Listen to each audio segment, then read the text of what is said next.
اس امر کے بارے میں توہین کے لیے ایف آئی آر کٹوا رہے ہیں. اس لیے میں نے چیلنج کر دیا ہے سپریم کورٹ میں, قومی اسمبلی میں, اگر وہاں قرارداد پیش کرنی ہے تو مجھے بھی بلاؤ, میں بتاؤں کہ صورتحال کیا ہے. ہم عظمت رسول کے, ہم چادر بطول کے, ہمارا عقیدہ برملا, طیبہ طاہرہ, بے خطا بے گناہ, بے خطا بے گناہ, بے خطا بے گناہ. تو ہمارے نزدیک پہلے مرحلہ کے اندر بھی خطا کی نسبت سیدہ طیبہ طاہرہ رضی اللہ تعالی عنہا کی طرف جائز نہیں, دوسرے مرحلہ کے اندر بھی جائز نہیں. اور اس میں یعنی خطا سے مراد خطا اجتہادی, یعنی بلا ضرورت اپنے طور پر نہ بولا جائے, اس کی نسبت نہ کی جائے. لیکن جب کوئی عقیدے کی وضاحت کوئی پوچھ رہا ہو, اور پھر بالخصوص جس وقت مخالفین کی دلیلوں کا جواب دیا جا رہا ہو, تو وہ علیحدہ معاملہ ہے, اور وہ بھی جو شرائط ہیں ان کا ذکر کیا گیا. ہمارے نزدیک تو لفظ خطا گناہ کے ساتھ ملا کر بولنا بھی کسی وقت جواب میں بھی صحیح نہیں, چونکہ جب لفظ خطا کو گناہ کے ساتھ بولا جاتا ہے ملا کر, تو اس لفظ خطا سے عیب کی بو آتی ہے. اور ہم نے جس کا ذکر کیا وہ حدیث بخاری کے مطابق کہ جو عیب نہیں, معصیت نہیں, اور پھر اس پر اجر و ثواب بھی ہے. اس سلسلہ میں ہماری یہ جہد جو ہے, جس کو آج معاذ اللہ بے ادبی سے کچھ لوگ تعبیر کر رہے ہیں, یا کچھ کہتے ہیں ضرورت اس چیز کی کیا ہے, کچھ کہتے ہیں کہ یہ کوشش کر رہے ہیں کہ حوالے دیے جائیں کہ سیدہ کی طرف خطا کی نسبت کرنا جائز ہے. تو میں یہ بتانا چاہتا ہوں کہ ہماری جد و جہد اور تحریک جو ہے وہ یہ ہے کہ اہل سنت میں محسوس یا غیر محسوس طریقے سے رفض سرایت نہ کرے, جو کہ نہ اس رفض پہ اہل بیت اطہار علیہم رضوان راضی ہیں, اور نہ ہی صحابہ کرام رضی اللہ تعالیٰ عنہم, نہ ہی اللہ تعالیٰ اور نہ ہی کہ اللہ تعالیٰ کے رسول صلی اللہ علیہ وسلم ان عقائد پر راضی ہیں. تو ہمارا طے شدہ عقیدہ ہے جس سے ہم کسی حکومت, کسی ٹولے کے دباؤ میں آ کر کبھی بھی دستبردار نہیں ہو سکتے, اور نہ ہی اس میں کوئی بو تک ہے سیدہ پاک رضی اللہ تعالی عنہا کی بے ادبی کی, بلکہ جو مخالف کہہ رہے ہیں وہ عقیدہ غلط ہے. وہ یہ ہے کہ معصوم انسانوں میں صرف انبیاء کرام علیہم السلام ہیں. ائمہ اہل بیت رضی اللہ تعالیٰ عنہ جن کو وہ معصوم کہتے ہیں, تو ہم انبیاء علیہم السلام کے سوا کسی کو بھی انسانوں میں معصوم نہیں مانتے. اب اس میں اگر کوئی کہتا ہے کہ یہ بغض اہل بیت ہے, تو اس کے دل میں بغض اہل بیت ہے. اہل سنت اپنے عقیدے پر حب اہل بیت کی وجہ سے قائم ہیں کہ معصومیت نبیوں کے لیے ہوتی ہے. اب اس میں آگے دو صورتحال نظر آ رہی ہیں. ایک یہ ہے کہ یعنی ضرورت پیش آ گئی ہے, جو 14 صدیوں میں کتابوں میں لکھا ہوا ہے, کہ ہم اس کو بیان کریں کہ حضرت سیدہ فاطمہ طیبہ طاہرہ رضی اللہ تعالیٰ عنہا ضرور نبی اکرم صلی اللہ علیہ وسلم کے جگر کا ٹکڑا ہیں, مگر آپ معصومہ نہیں ہیں. اب کچھ لوگ تو اہل سنت میں بھی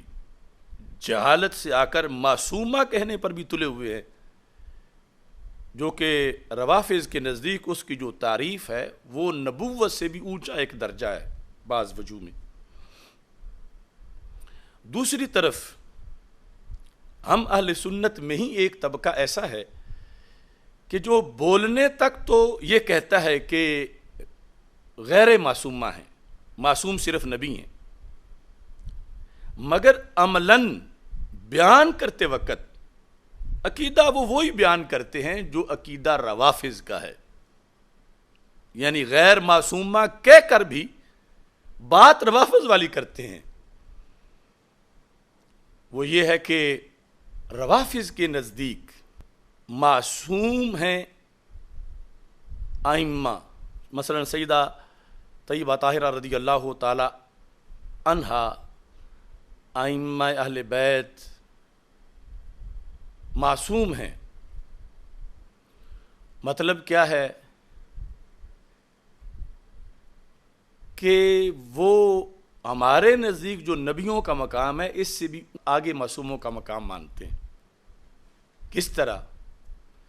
کہ ہمارے نزدیک انبیاء علیہ السلام سے خطائے اجتہادی جو کہ معصیت نہیں،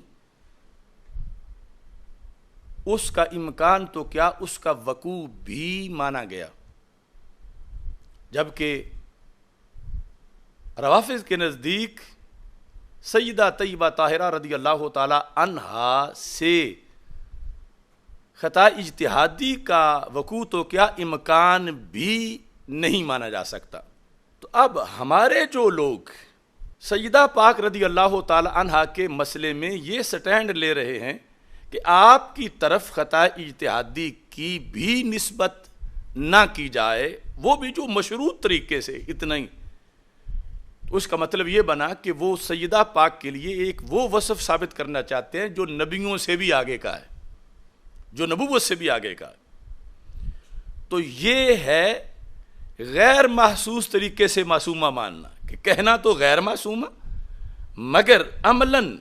ماننا ویسے جیسے روافض معصومہ کو مانتے ہیں، اور نبیوں سے بھی ایک درجہ اونچا۔ اس کی سرے یعنی ان حالات میں سر فہرست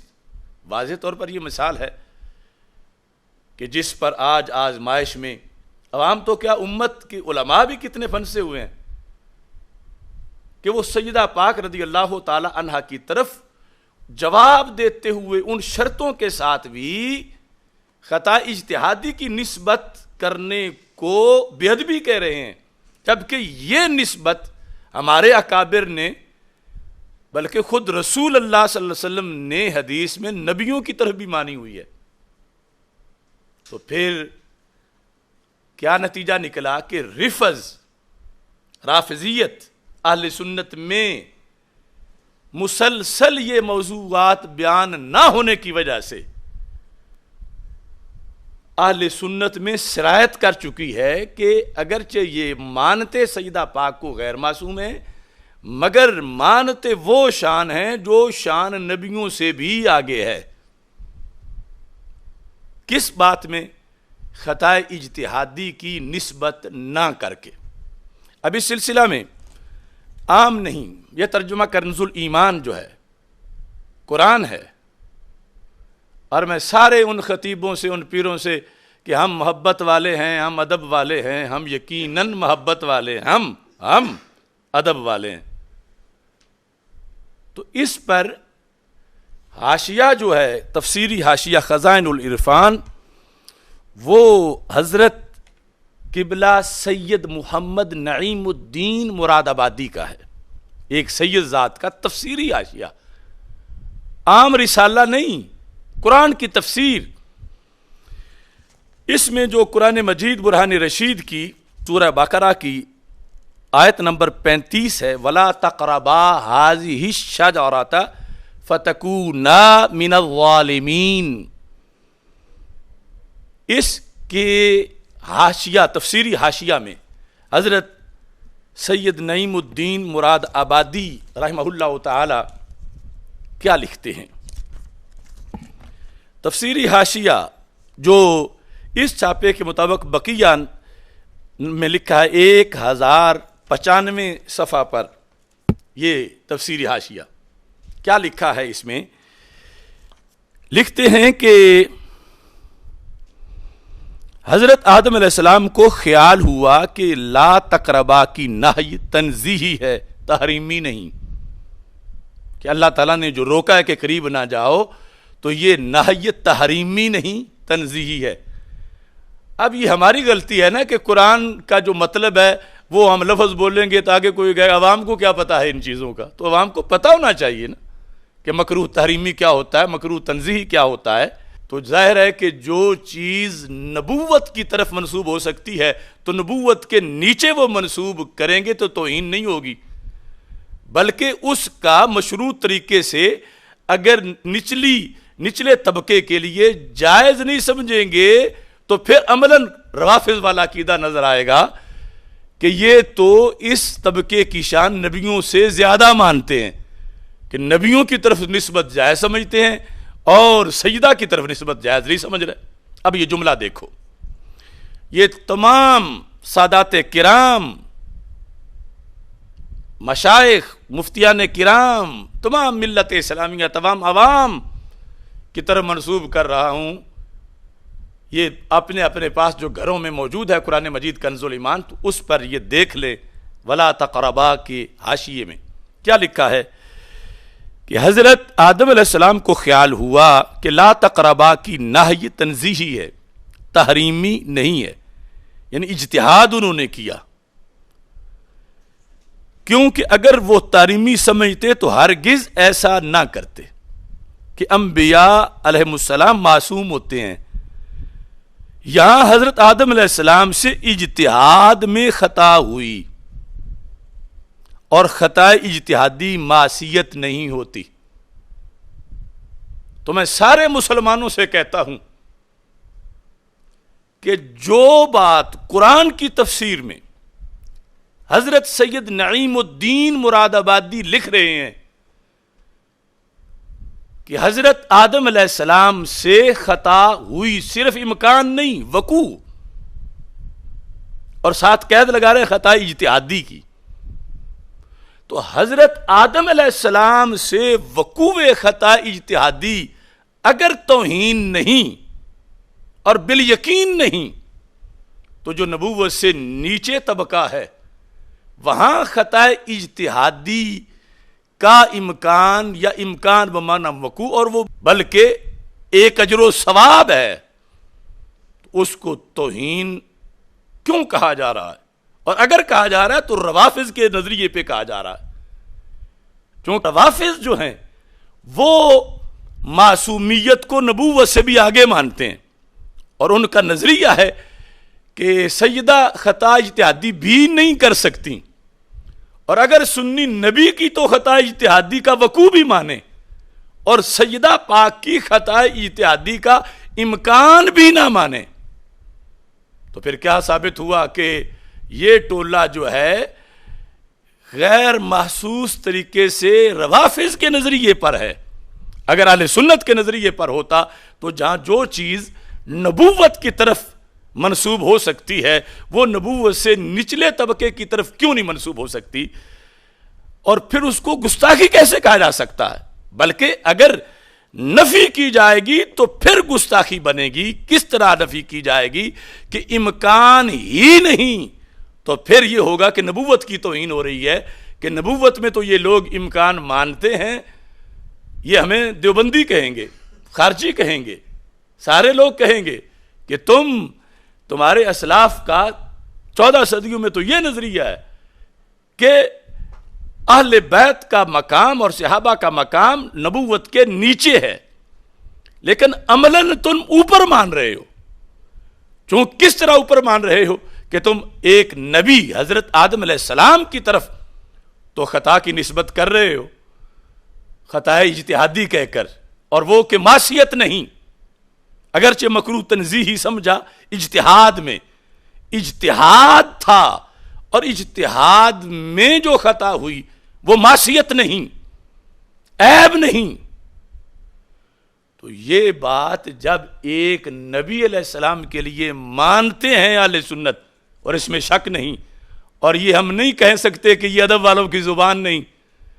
سید نعیم الدین مراد آبادی کو ادب سکھانے کی ضرورت ہے، یا چھوٹے چھوٹے خطیب طاہر القادری کی وہ تقریریں، وہ بندہ جس نے ارتداد تک کی غلطیاں کی ہوئی ہیں،